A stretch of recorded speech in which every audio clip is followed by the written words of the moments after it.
ناظرین گرامی السلام علیکم ورحمۃ وبرکاتہ۔ سیدھی بات کے تازہ ترین پرائم ٹائم میں آپ لوگوں کا استقبال ہے۔ ناظرین گرامی، میں انصار عزیز ندوی اس وقت آپ لوگوں کے سامنے کچھ اہم ترین خبریں، کچھ وائرل ویڈیوز اور کچھ تنقیدی تجزیے لے کر کے حاضر ہوا ہوں۔ تفصیلات میں جانے سے پہلے آپ لوگوں سے ذرا درخواست ہوتی ہے، اس پر توجہ دیں، آپ کی ذمہ داری۔ آئیے ناظرین گرامی، پہلی خبر کی جانب بڑھتے ہیں۔ اسلامی تحریک مزاحمت حماس نے دعویٰ کیا ہے کہ اس نے کل ایک بار پھر، یعنی جب دنیا نئے سال کی آمد پر جشن منا رہی تھی، تو ظالم دہشت گرد صہیونی درندے غزہ کی پٹی پر بم برسا رہے تھے، اور اس کے جواب میں حماس جو ہے وہ راکٹوں سے حملہ کر رہی تھی۔ یہ راکٹ حملے صہیونی فوج کے ہاتھوں شہریوں کے قتل عام کے جواب بھی کیے گئے تھے۔ خود حماس کے عسکری ونگ القسام بریگیڈز نے اس بات کا اعلان کیا اور دعویٰ کیا، اور دی فلسطینین انفارمیشن سینٹر کے حوالے سے بھی خبریں آ رہی ہیں کہ جو میزائل گرے وہ نیتی ووٹ نامی علاقے میں گرے، اور خود جو ہے عینی شاہدین نے بتایا کہ زخمیوں کو ظالم اسرائیلی فوجی ہیلی کاپٹر میں لے جاتے ہوئے دکھائے گئے۔ کئی میڈیا کے اداروں نے اس کا اعتراف کیا، لیکن عبرانی میڈیا کہتا ہے کہ جو ہے وہ 2 راکٹ داغے گئے تھے، ایک اس میں سے جو ہے ہوا میں اس کو برباد کر دیا گیا فضا میں، اور دوسرا کھلے جو ہے جگہ پر گرا۔ اگر کھلے جگہوں پر گرتا اور کھلے میدانوں میں اگر گرتا میزائل، تو کس طرح سے زخمی وہاں افراد ہوتے۔ تو ناظرین گرامی، عبرانی میڈیا بھی جھوٹ بولتا ہے، اور صہیونی درندے تو ویسے بھی جھوٹ بولتے ہیں، اپنے نقصانات کو چھپانے کی کوشش کرتے ہیں دنیا کی نظروں میں۔ لیکن بتایا جا رہا ہے کہ حماس کی جانب سے داغے گئے ان راکٹ حملوں سے بہت بڑا نقصان پہنچا ہے۔ القدس بریگیڈز نے اعلان کیا انہوں نے اسرائیلی گاڑیوں کے قافلے کو جبالیہ کیمپ کے وسط میں اینٹی آرمر ڈیوائسز کے ذریعے سے بھی میدان میں تباہ کر دیا تھا، یعنی غزہ کی پٹی کے اندر، اور جو میزائل داغے گئے اس کے نقصانات الگ سے۔ القدس بریگیڈز نے مقبوضہ بیت المقدس اور تل ابیب میں اسرائیلی تنصیبات پر راکٹ حملے کرتے ہوئے کہا کہ اس نے یہ حملے غزہ میں قتل عام اور مسجد اقصیٰ کی بے حرمتی کے رد عمل میں کیا ہے۔ تو ناظرین گرامی، اس طرح سے غزے کی پٹی میں لگتا ہے کہ یہ جنگ اب تھمے گی نہیں، اور اس کا کوئی نہ کوئی ایسا لگتا ہے کہ یا تو آر یا تو پار کی جو ہے جنگ لڑ رہے ہیں اس وقت مجاہدین۔ تو ناظرین گرامی، اسرائیلی جارحیت سے بے گھر فلسطینیوں کے 1,500 خیمے بارش میں بہہ گئے ہیں۔ اس کی کئی تصاویر اس وقت سوشل میڈیا میں وائرل ہو رہی ہیں، آپ اس تباہی کو دیکھ رہے ہوں گے۔ General directorate of civil defence کے میڈیا آفس نے ایک بیان میں وضاحت کی ہے کہ ریسکیو ٹیموں نے سینکڑوں خیموں کو مدد فراہم کرنے کی کوشش کی، جو بارش کے پانی سے 30 سینٹی میٹر سے زیادہ کی سطح پر بھرے ہوئے تھے۔ بے گھر افراد شدید سردی اور بارش کے باعث کپکپا رہے تھے، ان کا سامان، کپڑے اور کھانے کی اشیاء سب تباہ ہو گئے ہیں۔ غزہ گورنری میں شہری دفاع کے عملے نے یرموک اسٹیڈیم اور غزہ میونسپلٹی پارک کے گراؤنڈ میں قائم کیے گئے ہر کیمپ میں بارش کے پانی سے بھرے 242 خیموں کی نشاندہی کی۔ سرایا کمپلیکس کے میدان میں لگائے گئے 185 خیمے اور شجاعیہ کی گراؤنڈ میں لگائے گئے 70 خیموں کی نشاندہی کی گئی ہے۔ رافا گورنری میں الحرا اسٹریٹ اور فیش فارش کے آرام کے علاقے کے آس پاس بنائے گئے 170 خیمے پانی سے بھر گئے۔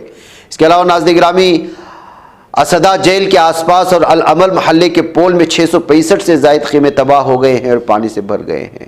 خان یونس میں الاقصی یونیورسٹی کے علاقے میں بھی کچھ اسی طرح کے حالات ہیں۔ بارش کی وجہ سے ناظرین گرامی، ایک تو یہ ظالم دہشت گردوں کی تباہی، ان کی فضائی حملے، اس کی وجہ سے بے گھر، بھوک، اور پھر یہ بارش کی وجہ سے جو ہے اس وقت زندگی اجیرن بنی ہوئی ہے۔ ناظرین گرامی، جنگ کی وجہ سے شاید صہیونی درندے غزہ پٹی کو تو پوری طرح سے تہس نہس کر دیے ہوں گے، لبنان میں نقصان پہنچائے ہوں گے، شام پر قبضہ کرنے کی کوشش کر رہا ہوگا، لیکن اندرونی سطح پر اسرائیل پوری طرح سے تباہ و برباد ہو چکا ہے۔ ہر دن دسیوں کی تعداد میں لوگ اس وقت جو ہے اسرائیل چھوڑ کر دیگر ملکوں کو جانے کی کوشش کر رہے ہیں اور اسی تگ و دو میں ہیں۔ اسرائیل کی حکومت چاہتی ہے کہ دیگر علاقوں میں جو پھیلے ہوئے اسرائیلی ہیں وہ اسرائیل آئیں اور مسلمانوں کی اور فلسطینیوں کی جگہوں پر قبضہ کریں اور رہیں، اور وہ اس کو تحفظ فراہم کرے۔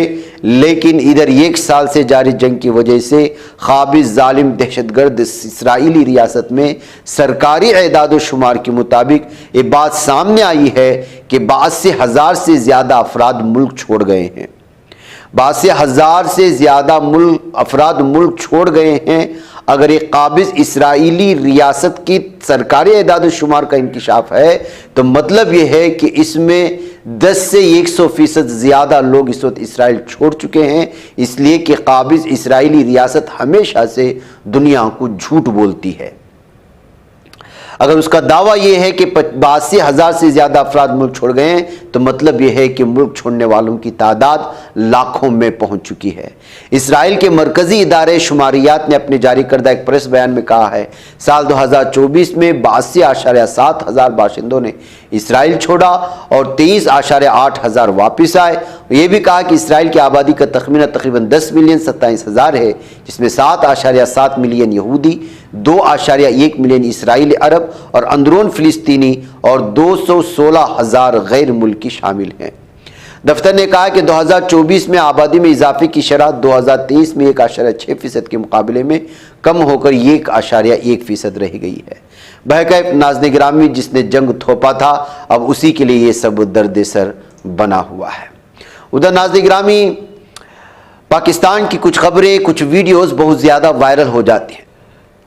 پاکستان کے ایک اداکار کی بیوی کا ایک بیان یا اس کا انٹرویو اس وقت بہت بڑے پیمانے پر الگ الگ تبصروں کے ساتھ شیئر کیا جا رہا ہے۔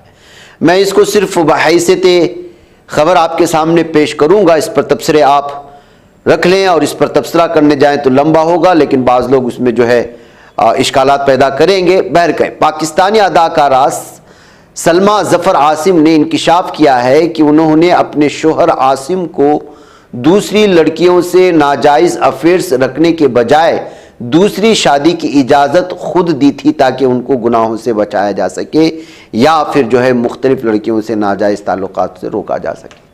دراصل حال ہی میں اداکارہ سلمیٰ ظفر عاصم ایک نجی پوڈ کاسٹ میں شریک ہوئی، جس دوران انہوں نے اپنی نجی اور پیشہ ورانہ زندگی کے کئی رازوں سے پردہ اٹھایا۔ اپنی شادی کے حوالے سے اداکارہ سلمیٰ ظفر نے بتایا کہ میری شادی 18 سال سے بھی پہلے ہو گئی تھی۔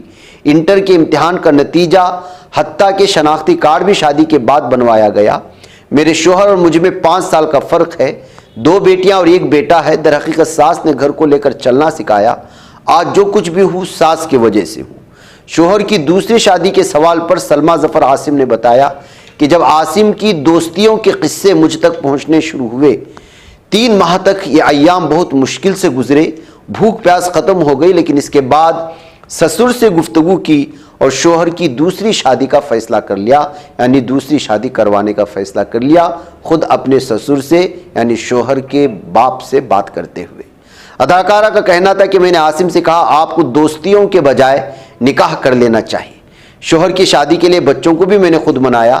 سلمیٰ ظفر کے مطابق اس کے بعد سوتیلے بیٹے کو بھی اپنا بیٹا سمجھ کر پیار دیا۔ تو ناظرین گرامی، اس طرح سے جہاں پر جو دوسری شادی اور اس طرح کی چیزوں کو لے کر کے ایک لمبے جھمیلے شروع ہوتے ہیں، اس پر مختلف قسم کے تبصرے وغیرہ شروع ہوتے ہیں، ایسے میں سلمیٰ ظفر عاصم کا یہ بیان اور انٹرویو الگ الگ تبصروں کے ساتھ اس وقت شیئر کرنے کی کوششیں ہو رہی ہیں اور لوگوں کے اپنے اپنے تبصرے ہیں۔ ادھر ناظرین گرامی، عراق کے سابق صدر صدام حسین کی بیٹی رغد صدام حسین نے کہا ہے کہ امریکی وکیل کلارک نے والد کی پھانسی کا فیصلہ جاری ہونے سے پہلے ہی مجھے اس فیصلے سے آگاہ کر دیا تھا۔